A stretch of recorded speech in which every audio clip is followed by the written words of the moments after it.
Welcome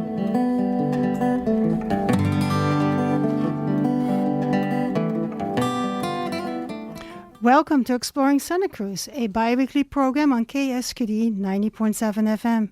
I'm your host for today, Mathilde Rand. My guest is Brent Adams, and we will discuss meeting the immediate needs of unhoused people. Brent Adams moved from being a protest activist to being heavily involved with homeless services. He researched different programs around the country and developed a unique program here in Santa Cruz. Welcome, Brent. Hi, thank you. Anything else about your introduction? Anything else that we need to know about you? At the moment, we're in the throes of winter. Actually, not winter, late fall. And so I'm just really focusing on the hypothermia protection of people outside right now. So a lot of what we'll talk about is needs orientation, but I always shift into that phase, which I'm involved in now. So let's talk about the research that you've done about sanctuary camps. Research around sanctuary camps began after the Occupy movement. Of course, we had more than 100, maybe 200 tents in San Lorenzo Park in 2011. And then after that was disbanded, I went on a tour of Northwestern homeless camps. And I also had a show on Freak Radio in Santa Cruz, Free Radio Santa Cruz, which I was investigating YouTube videos of organized camps. And then I began coalescing the good elements of encampments, and I went to go see some of them in the Northwest, and then came back with something I call the sanctuary camp model that brought all the good elements together in one package. And when did that happen? That happened late 2012, 2013, and these are sort of infrastructural elements and then managerial elements, and then really identifying that nonprofits, church organizations, and community groups are the best to run these sort of things. Finally call them transitional camps. But I went to Portland, Eugene, Seattle primarily. What brought you to take this to whatever you're doing now? The idea that specific, well-organized intention around programs that don't have to be funding-oriented, but a community engaged. Mm-hmm. And that's what we saw with the Occupy movement. We also, with the Occupy movement, we saw that when people are honored for their individuality and for their relationship to the space, things get better for them. We watch people who are outside and who in doorways for many years improve their situations. And also that relationship between the community and those outside was something that we hadn't really seen before in Santa Cruz, this sort of melding that could be improving. And then that is, to answer your question, projecting forward has been kind of the underpinning of all of our work, that the individual is the essential unit, rather than all the other things you might hear, funding sources or housing or whatever. It's a really focus on what a person needs and how to improve that. And leave that person in its dignity, I understand from you. Yes, and cleanliness, safetyness, dignity, things like that. So what options has Santa Cruz explored in the last few decades for unhoused people? Wow, that's a big question. Santa Cruz is generally, like a lot of cities around the country, communities have been focused on shelters, how to build shelters. And then for 1, 2, and maybe even 3 decades, kind of rattled around in that space. Is it appropriate, or how to do them better? Until finally the government and lots of communities like Santa Cruz started telling itself that shelter doesn't end homelessness, housing does. And so that became part of this paradigm shift that we're in now. But for many years, it was about shelter, how to get people off the streets. And I'm kind of in the liminal space between shelter, protest, and housing. So what do people need? Generally is what And most of what we've seen in Santa Cruz is a lot of tent camps. I mean, they come and they go and they come and they go. People being pushed out and then they go back to the benchlands. Well, that's been surprisingly very recent in the spectrum of things. We didn't see any tents really before. Well, the Occupy movement, of course, showed us what it looked like. But then we said no camps. We tried to do transitional camps. As I say, sanctuary camp movement from 2013 to 2014, where we're in the front of the good times, and there was a big exploration. We had a symposium at the high school. We had 1,000 people signing on to the possibility that we could have an organized encampment. And then the city and the county government said, heck no, we will never allow tents, which is highly ironic now. That since 2017 forward, that's all we've seen is tents. And also in every city on the West Coast and all over the country, because of Martin versus Boise, a federal statute, that says you can't criminalize without offering shelter, and the pandemic, we've allowed proliferation of tent camps. Unfortunately, not with any managed concept or any focus on safety, cleanliness, or dignity. It's just been the lowest common denominator camp. So that's kind of like a burr in my side all of this time. Right. You started, I'm not sure when, but you started warming centers. Tell us a little bit more about it. So on my second visit to the Northwest, if something's not working, that you should go seek more data, right? That's a good business practice. So the city and the county said no tent camps, no sanctuary camp, no transitional camps. So let me go find more. And what I discovered in Eugene was the Egan Warming Center. Now, they were opening during a frozen night, 28 degrees, but I came back to Santa Cruz the moment we were having a 10-day cold snap of 32 degrees or less to the winter of 2013-14. And then at that point, unanimously, all of us were crying out for a warming center. Then I just said, okay, let's leave transitional camps behind for a while and let's focus on warming centers. So I did a quick research about what's happening with warming centers across the country, found out that they usually burn out because of volunteer burnout. How do we do a better warming center, which we finally designed. And then by the winter of 2014, we were up and running with a series of warming centers, and we've been doing it every winter since. A volunteer-oriented, usually on church floors, and then until the pandemic and forced us into our own facility, and we've been doing that successfully for 8 and 9 years now. What I have in my mind is it's a lot of hard work that you're doing. So who inspired you and who mentored you to do all this work? I had the moment after 9/11 to start asking myself tough questions like, what do I want to be engaged in now that the world is going to be changed, it seemed, right? There's a big war, nothing makes sense. We are all in the Depression. I became a musician, a street performer, and I started changing my outlook. How do I want to be engaged in community for the rest of my life? And I asked myself the question you want to be careful to ask. Universe, how can I be of service? Mm-hmm. Careful when you ask that, because you might not get the answer you want. For me, it came slamming into my head, obviously, what's the thing you see right outside? Homelessness. I'm like, what a big bear to wrestle. And then all of a sudden, I started looking at what was happening at Homeless Services Center, the county, and all around. And then Robert Norris and Becky Johnson doing Huff, how we were engaged as protesters around homelessness. And I engaged in that protest space, yelling at city council for all the things that they weren't doing, investigating the county. And then finally, just realizing that there's a huge void in the space where things aren't seemingly being done right. And so there was a huge space for me to enter and start talking about what we could be doing as a community, rather than making demands on the city and county and shaming a homeless services center.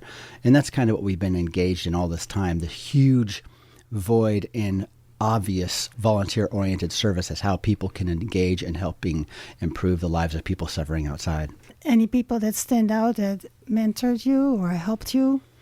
Yeah, right away, one learns about a book from Paul Lee called The Quality of Mercy, Homelessness in Santa Cruz between 1985 and 92. And then you meet Paul Lee, as I did, and Herb Schmidt and the people around him around the formation of the Homeless Garden Project. Is that effective for street homelessness? Homeless Services Center, Paul Lee Loft at the time is a whole shelter complex over there.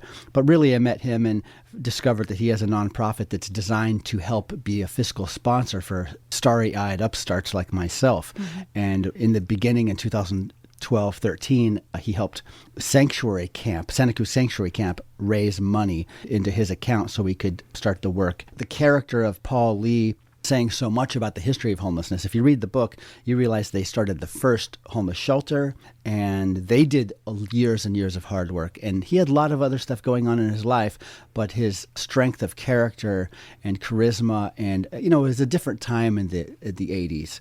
We were up to different things. But in a way, I didn't want to become another Robert Norris, I was becoming that character.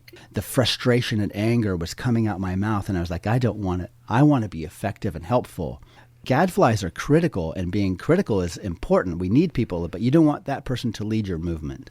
I want to remind listeners that you are listening to Exploring Santa Cruz on KSQD 90.7 FM. My name is Mathilde Rand, and my guest is Brent Adams, and we're discussing meeting the immediate needs of unhoused people.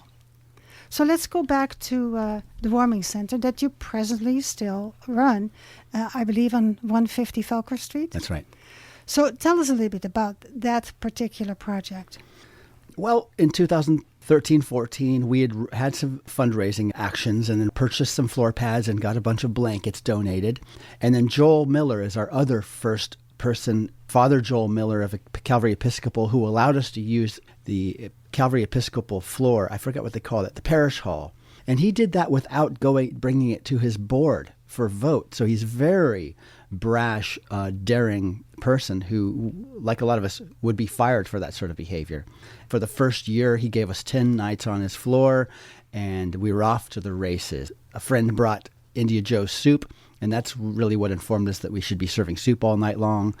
It's a shelter that we decided to keep the door open all night long so people could come and go right downtown there. So we really wanted decaf coffee, a hot soup, clean floor pads in a safe grid, and clean blankets, and people should be able to focus on taking the chill off and come and go as they want. And then finally, within a few years, we had 85 people on the floor, over 100 people coming and going. We had a warming center in Watsonville for another 50 people. Volunteers included Michelle Naroyan, Don Lane, Micah Posner, and a host of dozens and dozens of people, and Simonton, Nancy Crusoe, and many others that we know. Did I remember correctly that every day you had to wash the blankets? Well, every time we open, Yes. which is based on a temperature forecast, and I'm the decider if anybody wants to know why warming center's not open in a given night and how we decide it. I had to pick a very specific microclimate. There's a website called Weather Underground, the Santa Cruz downtown page. There's so it's a sort of a, I don't know how you say, open source, a lot of little weather stations. The confusion around our phones and the temperature that you might see on a given night, it's usually for the entire county. Sometimes it's actually from the Watsonville airport, or we don't even know where it's located. It just says temperature near you. But with the Weather Underground, there are microclimates and there are weather stations all around. And so we picked the downtown one. It took years to hone in on the right one. First, we were at 32 degrees, 34, 36, and then with more community support, we raised it up to 38 and 39 last year. Then we started off with 38 this year, actually reduced it because of reduced community support this year down to 36. We activate based on temperature forecasts. So when it's 36 degrees? Forecasted of 36 degrees on that website, or an inch more of rain. And then depending on, I gauge how the community's doing. Usually towards the end of the winter, we open more liberally. But we're giving away thousands of blankets, lots of materials, hand warmers, beanies. So we really focus on reducing hypothermia. We have a hotline, 246-1234, that people can call. So, and I drive out sometimes on any given night delivering gear, things like that.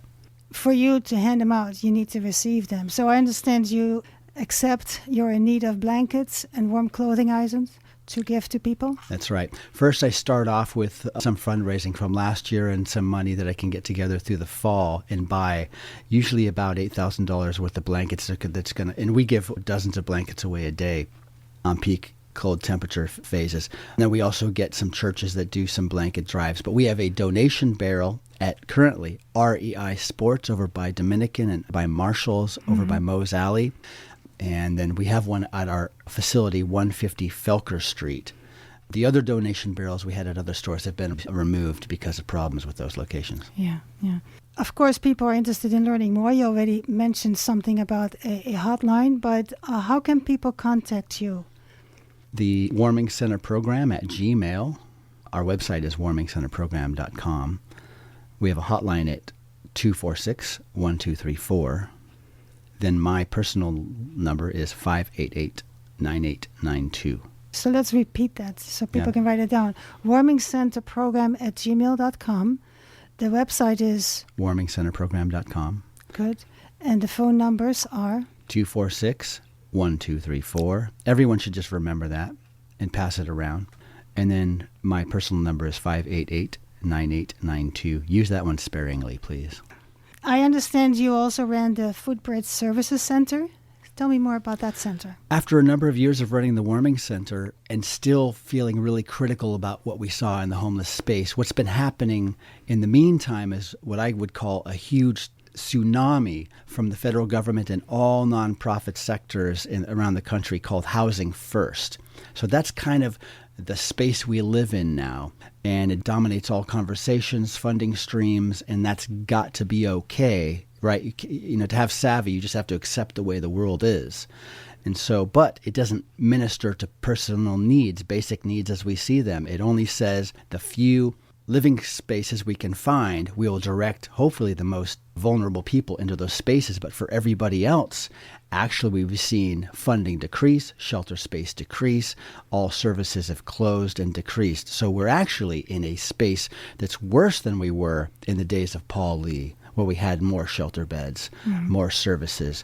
Homeless Services Center changed their name to Housing Matters. Let me read from Paul's book from 30 years ago. It's Quality of Mercy, Homelessness in Santa Cruz. In Chapter 8, Homeless Services Center, he says, without consistent access to sanitary facilities, the difficult journey to get off the streets becomes almost impossible. To find a job without access to shower, laundry facilities, or a place to store one's belongings is an unrealistic, almost hopeless task. And so he said that 35 years ago, right? I did another tour of the West Coast in 2016, and I discovered storage programs, laundry programs, shower programs, sometimes under one roof, in a way that seemed really easy and effortless. And I came back to Santa Cruz with none of those accessible. So I started beating the bushes. How do we do a storage program? That's the first thing. They were closing camps in the woods, and we saw so many people carrying their items around. It's even difficult to remember how it was. But large packs, things were piled up downtown at the bike racks and stuff. So anyway, storage program. And then we had a shuttle van with our warming center that we started delivering to a parking lot twice daily. And then we put 80 bins in the shuttle van, and that was our first volley with the storage program. And then after 3 months, we found our current location at 150 Felker Street, and we've been offering storage now to more than 1,000 unique individuals in the past 4 to 5 years, after doing that so successfully. And again, it's identifying why programs don't do well in other cities and how can we do them better. The first rule is never let your clients have access to the storage program. So we ended up hiring very loyal people to manage the space. And after a while, we started matching our donation items with the storage program. So people were getting pants and clothing, using them till they're dirty, filling up their bin until they get new stuff. And then our dumpster was filling up with dirty clothes. Then obviously it became a moment to say, how do we explore laundry? Since then, we've done 10,000 loads of laundry with a volunteer crew. It's kind of world class doing the way we've done laundry, storage, and showers in our space. It's probably the lowest budget of any program and the most effective. So we just started Association of Faith Community, bought a shower trailer. We had it on our facility every Sunday for 5 hours. We were doing 40 to 50 showers weekly, laundry on Tuesday nights so people could turn in a bag of laundry, access their storage, get a shower, get Q-tips, a blanket, shoes, all of that stuff, all in one stop. And so really we benefited people for many years. Right. You also had at some point some extra space, and the idea came to establish the Secret Garden Women's Shelter. Yeah, news that our facility was going to be eventually closed down because the landlord wants to build a condo rise there. And so with that news and the pandemic affecting office culture, a lot of the tenants in that building and office tenants all over the community started just moving out of their offices and doing their work at home. So all of a sudden we had a 4-room suite, and one of my employees and I, supporter Katayon Selahi, mulling over what can be done with this space. It could be any sort of homeless services. What could be done? And she said a women's shelter, because that's clearly the one thing that's not offered. Shelter in general is not the community should understand right now, even tonight, there's not one bed of emergency drop-in shelter. You don't have to jump through hoops to get into. So we decided to do a women's shelter, and again, volunteer-oriented, and then how do we keep this space safe? And that was a lot of work. And a year and a half later, we'd had dozens and dozens of women. Till recently, I guess we'll talk about why we're closing some of these programs, but it's been a extremely efficient, volunteer-oriented women's shelter that was very beneficial. And the women themselves were involved. It was self-reliance, involvement, Yeah. So we wanted to focus more what it would be like to have a women's shelter that's more of a dorm or a community orientation. So the secret sauce is their involvement with each other, empowering each other, being each other's buddy, and what does that look like? And rather than everybody separated, isolated, and then sort of lorded over by somebody with a clipboard who's giving them demerits and kicking them out based on every little infraction, how do we change that model and say they're all a function of their healing and success? Right. I understand that both the Footbridge Services Center and the Secret Garden Women's Shelter are closed since November 15th. That's right. So what's next? And July 15th, I had to make a hard decision based on funding sources, the building closure, and my own burnout, that I want to close these in order that they might reopen in some other context later. And what's in a next? New building? New building, new context. A lot of the community wasn't aware of what we had done and how successful it was. That was chafing on me also, that we needed increasing awareness. We're competing against the bright, shiny Housing Matters donation model. So many people focusing on that and then turning their back on homelessness, feeling like, they've got this, it's so good, they're housing people. Or the protest model, or whatever's happening with Food Not Bombs. And over here where we're really ministering to basic needs was getting less and less attention. Yeah, that's a whole story of closing it, how difficult it was. We gave everybody 90 days to clear out their bin, and so that was extremely successful, the most dignifying closure that you could ever imagine. And then also making sure we never move anybody out to the street from our women's shelter. We did a lot of work there, trying to get people into new opportunities, which we have. We still have one holdout who's still there after November 15th, but she's not going to the street. We're committed to get her into a space. What's next is warming center focus, and also we're doing warming Wednesdays every Wednesday between 12 and 3, which is just a place where everybody can get everything that they need by showing up at 150 Falcon Street. That's, again, blankets, hypothermia gear. And then I'll be editing a video documentary artifact about all of this for the next 3 months, hopefully. I did one for the Occupy movement. It's called What Are We Doing Here? Occupy Santa Cruz. You can find that on YouTube. It's a 2-hour documentary. And I would like to do the same thing for this effort, so that there's something that's out there forever that people can say, wow, they did this. You're not giving up, but you're trying to involve more people by reaching out to the public. That's right. Also, I just had to acknowledge that without a religious underpinning or a community group, I just kept throwing myself into the furnace infinitely until I realized I was in danger of consuming myself completely. And at some point, I had let the closure of the building help be the elegant end of these programs, and then we'll see what's possible in the future. Right. So we talked about a lot of issues. Talked about Housing First. Housing Matters, Homeless Services Center. Yeah. And we're talking about the needs approach. What's the missing link? What isn't there yet that you're looking for? Well, I always say we're good at protesting things in Santa Cruz. In Eugene, they're good at building things. And I want to be a part of a community that does things, does really neat things to serve our population. For some reason in Santa Cruz, we protest the city, and the city does a lot of stupid things. Without awareness, we don't know what to demand. I would like to bring more awareness to the plight of homelessness, what's possible. Without housing, then we should be really providing a lot of these basic needs that housing could eclipse. What should we be demanding of the city? That every few years they get in a bunch of millions of dollars, and then a few years later we realize they didn't do it right. And that's kind of where we're at right now. We want them to clean up the big yucky park, camp, get people into shelter, but what do we have left a few years for? I would just like to have people be aware that Housing First is not the silver bullet for everybody. Very few people get in, and almost half of them fall back to the street. So we need a more engaged population that doesn't turn its back on these issues. And so over the next few years, we'll be building that community. We Are Santa Cruz, it's called. And what's our point of view? What's our vision forward around homelessness? Do we have a story? So basically what you're telling me is we all need to get involved. How do we contact We Are Santa Cruz?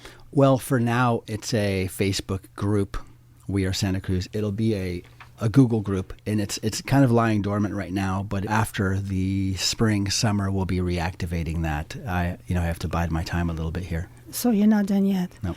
So I want to remind everyone that you've been listening to Exploring Santa Cruz, a discussion with Brent Adams about meeting the immediate needs of unhoused people. And I want to thank you, Brent, for, although a short period of time here on the radio, for all your insight, your research, and definitely your dedication. Just want to thank you so much.